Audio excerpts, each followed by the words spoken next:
Welcome back to Kind Tales. Please, before we begin, take a deep breath, and if you haven't already, subscribe and like this video so you don't miss more soul-touching stories like this one. Now, let's begin today's story. It all started on a quiet afternoon, in a little cafe on the corner of a busy street. The kind of place where the smell of fresh coffee mingles with the low hum of life. Our protagonist, Emma, sat alone at a small table by the window. Her hands wrapped around a warm cup, her eyes distant. Life had become a routine, predictable, safe, and yet, painfully empty. She came to the cafe almost every day, not for the coffee, but because silence at home felt heavier. When the waiter brought her the bill, she barely looked at it, until she noticed a few words scribbled in blue ink at the bottom of the receipt. The handwriting was uneven, hurried, but the words were clear: "If you don't come, it'll be too late." At first, she frowned, confused. Was this a mistake, a prank? Maybe it wasn't even meant for her. But something about those words pulled at her heart, a strange ache she couldn't explain. She folded the receipt and slipped it into her bag, unaware that it would become the beginning of a journey that would change everything. That night, as she lay in bed, she couldn't sleep. The words kept echoing inside her: "If you don't come, it'll be too late." Come where? To what? She didn't know. But she felt it was more than just a note, it was a call, a whisper from somewhere beyond reason. In the days that followed, Emma tried to ignore it. She went about her life, ticking boxes, chasing deadlines, smiling at people she barely saw. But inside, something was breaking. She felt disconnected, from her friends, from her faith, even from herself. The laughter she shared at work was hollow. The goals she once chased felt meaningless. It was as if her life had lost its color. And every time she reached for her wallet, the folded receipt reminded her: "If you don't come, it'll be too late." Late one evening, after a long day, she found herself walking aimlessly through the streets. Her mind was noisy, her heart heavy. She wandered into a small park, where the city lights faded and the sound softened. She sat on a cold bench beneath an old tree and whispered into the dark, "What does it mean? Come where? To whom?" And though no one answered, she felt something stir within her, a quiet nudge, like the breath of the wind on her face. Maybe it wasn't about a place, or a person. Maybe it was about her. Maybe the message was calling her back, to herself. That night was the beginning of her awakening. The next morning, she woke before dawn. The world outside was wrapped in soft gray light. For the first time in years, she didn't reach for her phone. Instead, she reached for that crumpled receipt. She read the words again, slowly, letting each one settle into her heart: "If you don't come, it'll be too late." She slipped on her shoes and walked outside. The air was crisp, the sky painted with the first blush of sunrise. She walked aimlessly, no destination, just movement. Every step felt like a conversation between her feet and the earth. The world seemed to whisper, "You're not lost, you're being guided." For the first time, she listened. But transformation never comes without resistance. The more she listened, the louder her doubts became. "You're being foolish," her mind said. "You're chasing a fantasy. You have work to do, bills to pay, a life to manage." And yet, her soul kept whispering, "Come, just come." One evening, after a difficult day at work, she sat by her window, tears tracing her cheeks.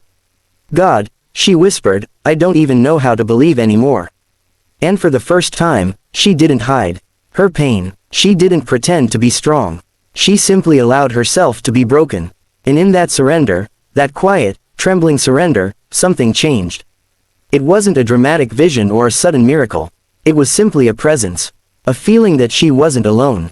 It was as if the air around her grew gentler, softer. She felt warmth rise within her chest, calm, tender, real. Maybe, she thought, this is what faith feels like. Not certainty, not answers, but trust in something unseen, something loving. In the weeks that followed, Emma began to live differently. She slowed down. She took long walks, read old journals, and listened to music that touched her soul.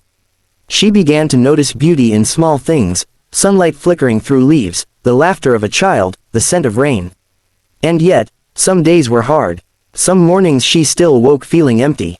But instead of fighting it, she began to breathe through it. To sit with her feelings, to pray in silence, to let the stillness speak. The more she practiced this, the more she began to hear the voice within her, quiet but constant, reminding her that peace wasn't something to chase. It was something to remember.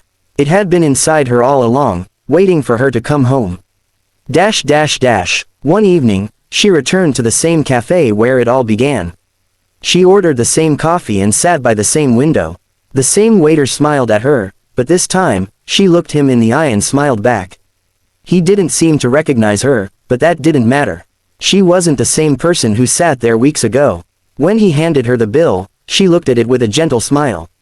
No writing this time, just numbers. But she didn't need the message anymore, because she finally understood it.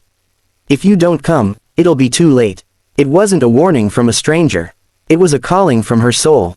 The message had been waiting for her to wake up, to return to her own heart before she lost herself completely to the noise of the world. From that moment, Emma began to share her journey with others. She spoke softly, from experience, never preaching, only offering what she'd learned. She told people that sometimes, the universe sends us small signs, a note, a word, a coincidence, not to scare us, but to invite us to awaken. She said, inner peace isn't found when life gets easier. It's found when we stop running. When we finally sit still enough to listen. She told them, faith isn't about knowing what's next. It's about trusting that whatever comes, you'll meet it with love. Her story began to touch lives. People started to open up, sharing their own receipts, their small, mysterious calls to awaken. Each one unique, yet all carrying the same truth. You are being called to return home, to your heart, to your soul, to peace. Months later, Emma visited the sea, a place she hadn't been in years. She stood barefoot on the wet sand, waves kissing her toes. The sun sank low, turning the water into a sheet of gold.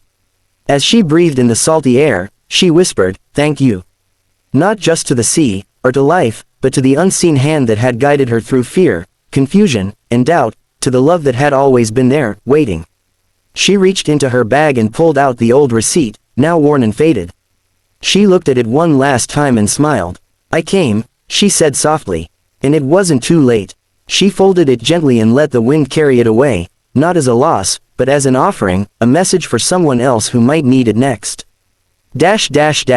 And now, dear listener, maybe this story is your message too.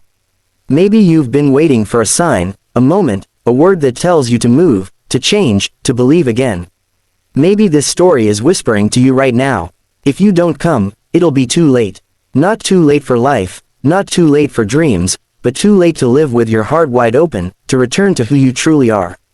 You don't need to go anywhere. You just need to come home, to yourself, to the love that's been patiently waiting for you. Take a breath, feel the ground beneath your feet. Close your eyes. The invitation is still open. It always has been.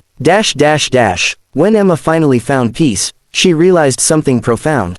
Faith isn't about removing pain, it's about remembering you're not alone in it. Peace doesn't mean the storm stops, it means you've learned to stand calmly in the rain. So when life feels heavy, when hope feels distant, remember this: sometimes, the smallest sign is enough to turn everything around. A word, a song, a receipt, a moment that tells you, you're being called. Don't ignore it, don't wait until it's too late. Listen, follow, come, because the door is still open, and peace is still waiting. Closing. Thank you for listening to this story on Kind Tales. If it touched your heart, if it reminded you of your own journey, please like this video and share it with someone who might need a little light today. And don't forget to subscribe for more stories of faith, healing, and inner peace. Until next time, stay gentle, stay open, and remember, you are never too late to come home to your heart. Soft music fades out.